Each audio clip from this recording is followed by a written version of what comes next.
드라마나 영화에서는 법의학자 많이 만날 수 있지만 실제로 이렇게 만나뵌 거는 처음이거든요. 처음이에요. 시청자분들도 조금은 생소하실 수 있으니까는 법의학자는 어떤 일을 하는지 설명을 좀 해주실 수 있을까요? 네, 원래 법의학이란 용어 자체는 예. 법률의 시행에 필요한 의학적 사항을 뭐 연구하고 실무에 적용하는 분야인데요. 네. 근데 아마들 다들 알고 계신 건 법의학자 그러면 부검, 즉 사망한 사람에 대해서 정확한 사망 원인과 예. 사망의 종류를 파악하는 그런 직업으로 알고 계실 거고 실제로 그런 일을 하고 있습니다. 그렇군요. 이제 주된 업무는 이제 부검을 통해서 여러 가지 원인을 밝히시는 건데. 주로 그럼 국과수에서만.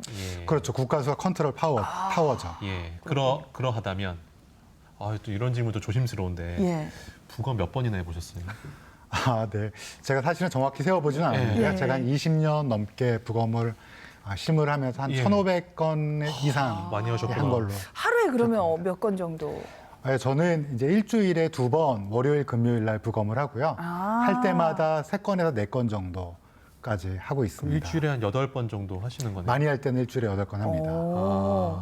그래요. 그러면은 뭐 요즘 같은 시기에는 이렇게 많이 하시는 편인가요? 어떠세요? 근데 지금 밖에 비도 많이 내리고 있고 예. 사실 이런 날, 계절에 따라 또 날씨에 따라서 사망자 분포가 좀 다릅니다. 그래서 이렇게 이제 장마철일 경우에는 조금 평소보다는 부검하는 게 네. 조금 적어지죠.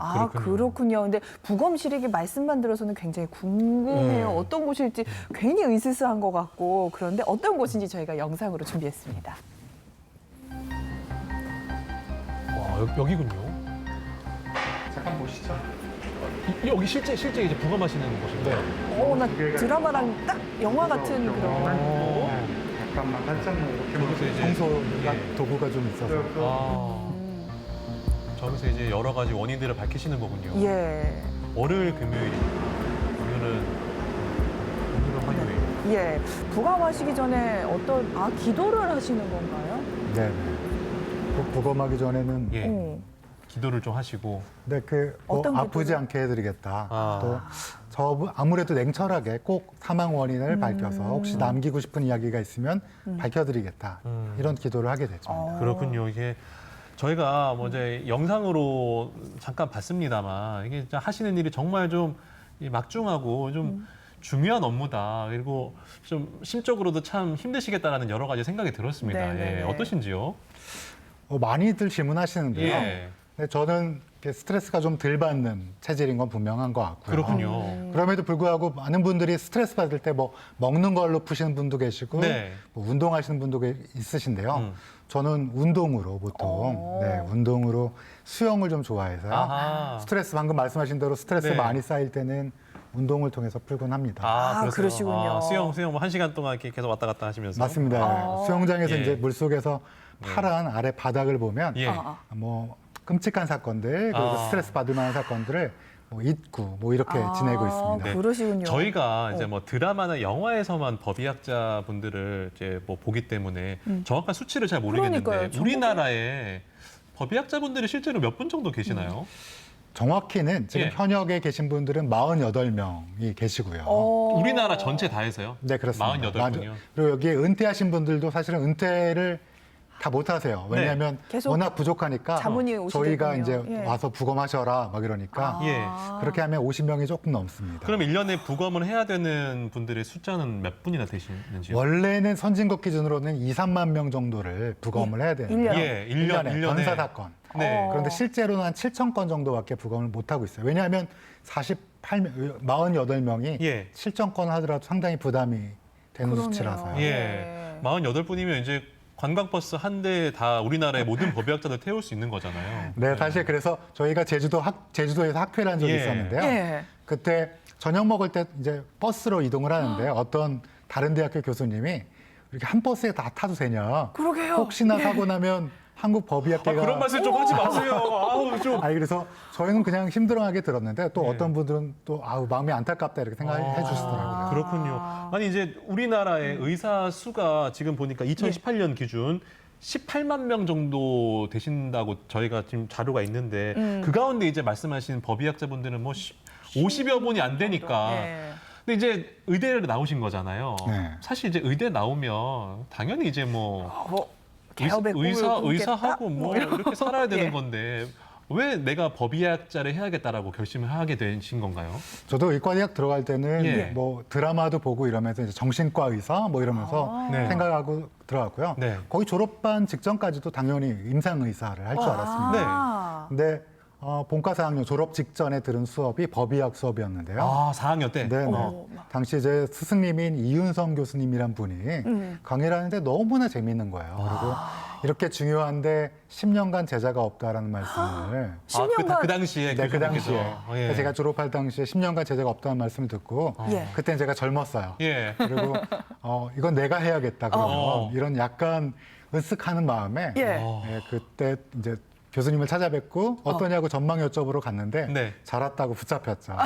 다시 그럼 그때로 돌아간다면은 선생님께 가시겠어요? 해야죠. 아, 네. 오. 후회는 아, 없습니다. 그러세요. 그럼 부모님은 근데 깜짝 놀라셨을 것 같아요. 우리 아, 아들이 네, 개업을 해야 되는데.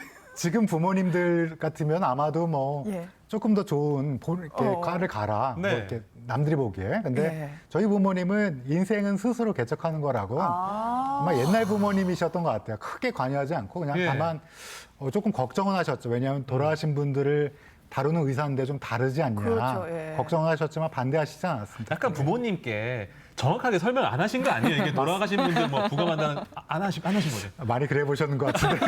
예, 저 설득할 때 좀 거짓말 좀 하거든요. 네, 저도 좀 약간 장밋빛 미래가 있다라고 부모님께 살짝 본의 아니게 거짓말은 좀 했습니다. 예. 그러셨군요. 어쨌든 뭐 지금 후회 안 하신다니까. 그리고 너무나 중요한 일 하고 계시기 때문에. 부모님도 지금은 좋아하시고 자랑스러워 하십니다. 예. 그럼에도 불구하고 그때 그 당시에 교수님도 10년 동안 제자가 없다고 하셨는데 지금 혹시 제자분이 계시는지요? 예, 저도 20년 동안 제자가 없었는데요. 20년이요? 네, 이제 제가 다니는 대학이 제가 나온 대학이 서울대학교 의과대학인데 예, 예. 졸업하신 분 중에 한 분이 이제 예. 드디어 예. 이제 하시겠다는 분이 계셔서 드디어? 네네.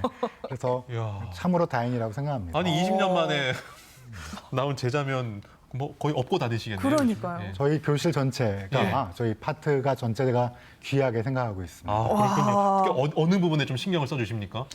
네, 이미 이제 레전드 시작해서요. 네. 저희가 잡은 고기라서 이제 돌이키기 너무 힘든 길을 들어온 건가요? 네, 정서적으로 잘 이제 저희가 정서적으로. 서포트를 해야겠죠. 이제 뭐 제자들 키우고 계시고 활동 열심히 하고 계신데 요새 법의학자가 귀하긴 하지만 방송으로는 굉장히 많이 다뤄지고 그렇죠. 있어요. 네. 드라마, 영화에 맞아요. 굉장히 멋진 직업으로 이렇게 나오고 있는데 방송 자문도 많이 하셨죠?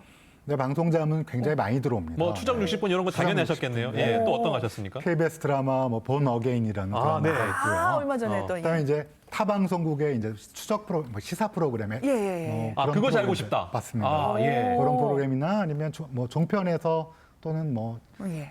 유재석 씨가 주연한 드라마 이런 것들도 있습니다. 오, 그러세요. 그러니까 이제 저런 거를 자문하실 때 보통 이런 말씀하시잖아요. 이 피해자는 뭐 타살인 것으로 보입니다. 혹은 뭐 이런 얘기 하시잖아요. 네. 근데 네네. 궁금한 거는 그런 거 볼 때마다 궁금했던 게 딱 보고 이제 피해를 입으신 분이 이게 누구에 의한 타살인 건지 아닌지 이거를 바로 판단하실 수가 있는 겁니까? 네, 충분한 자료만 있다면 예. 그리고 부검을 실시했다 그러면 예.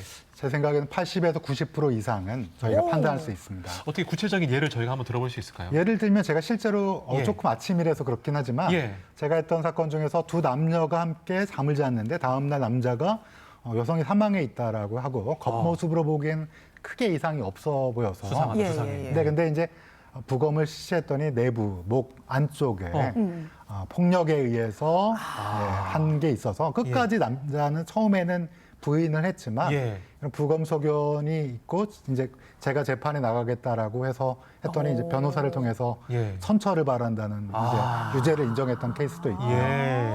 네, 뭐 그런 프로그램 그런 거는 굉장히 많습니다. 뭐 본인이 안 했다, 예. 그럴 리가 없다 그런데 실제로는 움직일 수 없는 증거들을 제시하면 예. 그때는 유죄를 인정하게 진짜 됩니다. 그래서 셜록 홈즈라고 불리시는 거겠네요. 좀 가차안이라서 부담이 아니에요. 네. 이 선생님이 계셔야 우리가 억울한 또 이 피해자들의 또 맞아요. 이런 것들을 풀어줄 수 있으니까요. 저 말고 48명의 저희 동료들이 예. 있어요. 사실은 아. 제가 대표로 나온 것 같아서 좀 부담은 예. 됩니다. 지금 말씀은 거의 뭐